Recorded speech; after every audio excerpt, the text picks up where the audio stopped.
Beginilah rutinitas saya. Setiap pagi saya berangkat dari rumah menuju sekolah di seberang sungai. Jalannya panjang dan berdebu, melewati hutan dan kebun sawit. Kalau cuaca cerah, debunya tebal sampai menempel di wajah dan pakaian saya. Tapi kalau hujan, jalannya berubah jadi licin dan berlumpur. Terkadang motor harus saya tuntun pelan-pelan. Inilah kondisi perjalanan saya setiap hari menuju ke sekolah.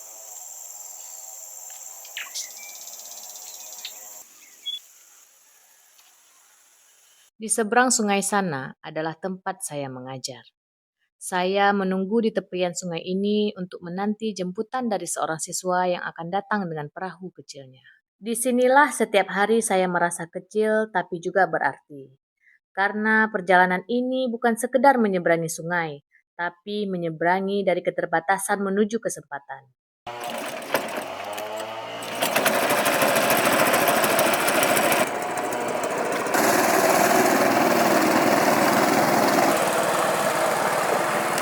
Di beberapa daerah, keterbatasan fasilitas dan akses belajar masih menjadi tantangan.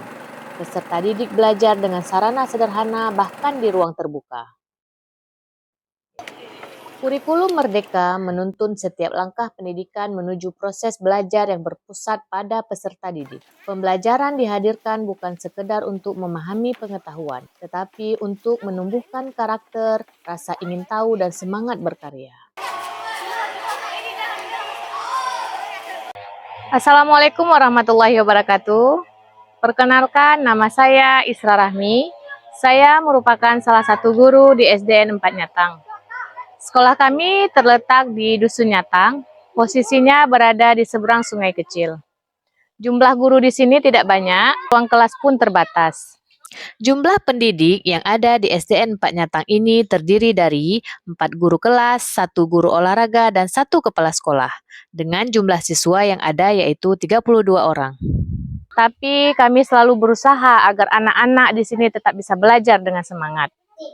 Bangunan sekolah kami itu sederhana, yang hanya terdiri dari 5 kelas. Sebagian lantainya pun sudah rusak. Ketika hujan turun, kadang kami sering kebasahan. Bangunan perpustakaan pun sudah tak layak pakai. Ruang kantor juga ikut bocor. Tapi disinilah kami belajar menemukan semangat di tengah keterbatasan.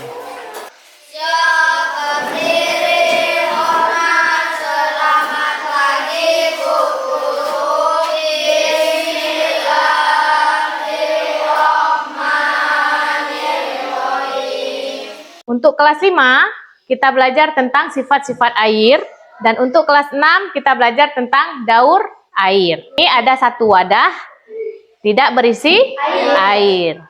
Kita contohkan, air yang di dalam botol ini nanti akan Ibu tuangkan ke dalam wadah ini. Saya mengajar 2 kelas dalam satu ruangan. Dengan alat sederhana ini, saya mengajak anak-anak belajar tentang sifat air dan daur air lewat kegiatan berpikir dan mereka mencoba bersama. Setelah Ibu tuangkan ke dalam wadah ini, apakah air di dalam botol tadi hilang?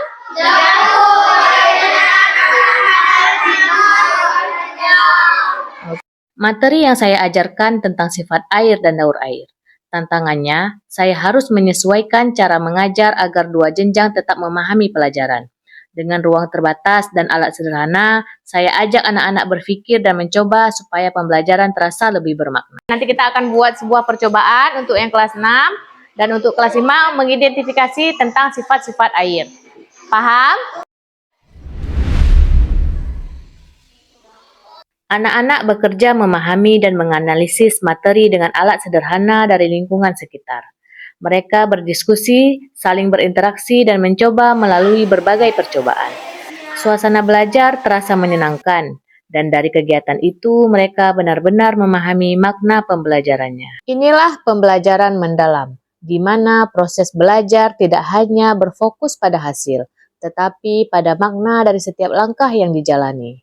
Pada proses pembelajaran mendalam, guru menuntun siswa untuk belajar dengan kesadaran, memahami manfaat dari apa yang dipelajari, dan menikmati prosesnya dengan gembira. Proses ini melibatkan olah pikir, olah hati, olah rasa, dan olahraga, agar pembelajaran tidak hanya mengasah pengetahuan, tetapi juga membentuk karakter, empati, dan semangat belajar sepanjang hayat.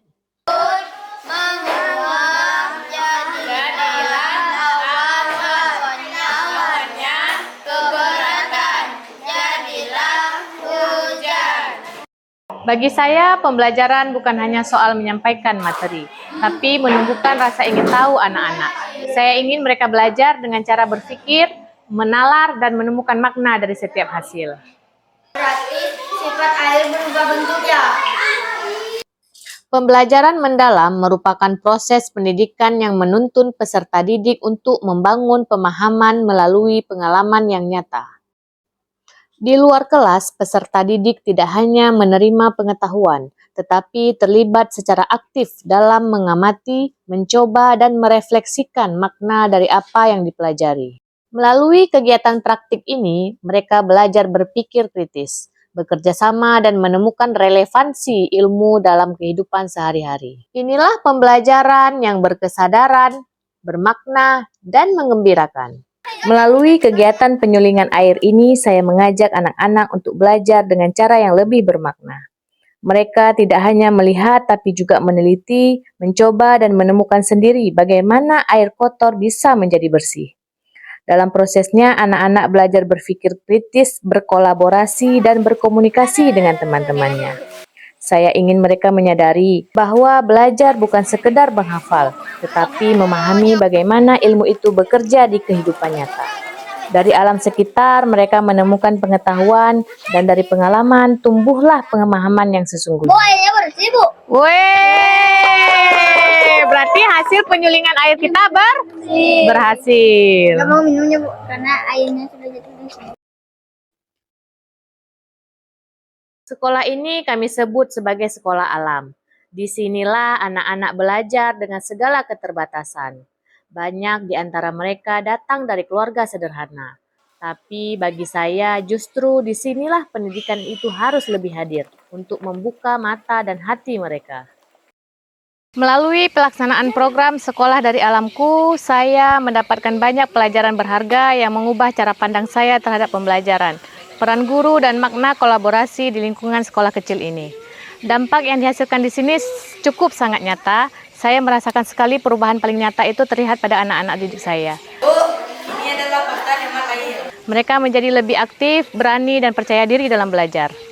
Jika dulu sebagian besar siswa hanya mendengarkan, kini mereka mulai terbiasa bertanya, bereksperimen, dan berdiskusi.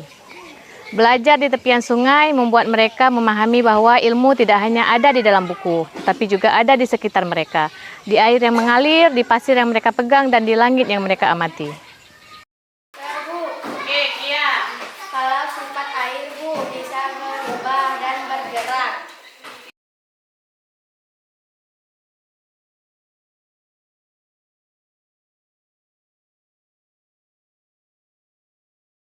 Belajar sama Bu Isra itu seru, soalnya kami sering keluar kelas.